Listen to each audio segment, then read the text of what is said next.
រៀនប្រកេន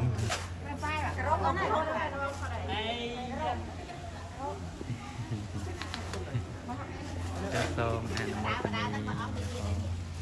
วันนี้ជាសកម្មភាពរបស់ខ្ញុំញាតិពុទ្ធបរិស័ទដែលបាន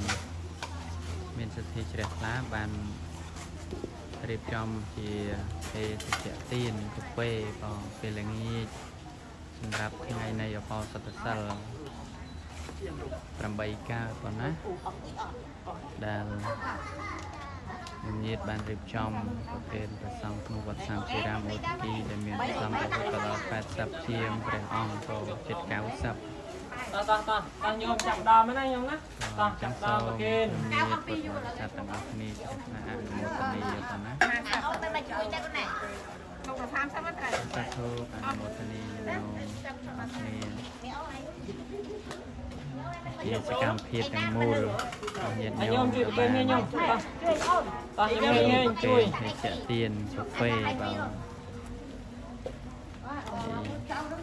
អង្គសាទៅតូចចឹងឯង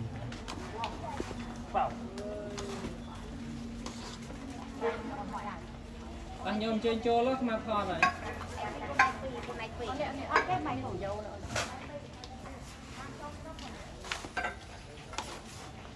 បាត់ណាតោមួយណាអូឃើញញោមរំមើលតកូនគេហ្នឹងរំទៅមុខហ្នឹងអត់មើលមុខគេមកប្រាប់ថាតារាប្រចាំសាលា USA ណាតោរំមើលទៅជំនាញអត់មើលទៅមុខយកមកជំនាញអស់អូតាមសាសាមកពេកណា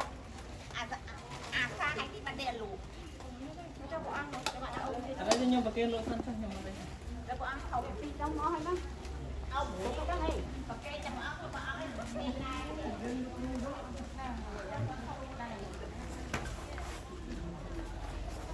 ហើយនៅនេះមកវាអង្គបាត់រូបលឿនណាស់អូនៅទៀតណាញោមនៅទៀតណាថែមនោះពពចាក់ថែមទៀតញោមទៅទាំងគ្រប់ទេដល់ក្នុងច្រើនអូមកជួយឆាប់នេះអូន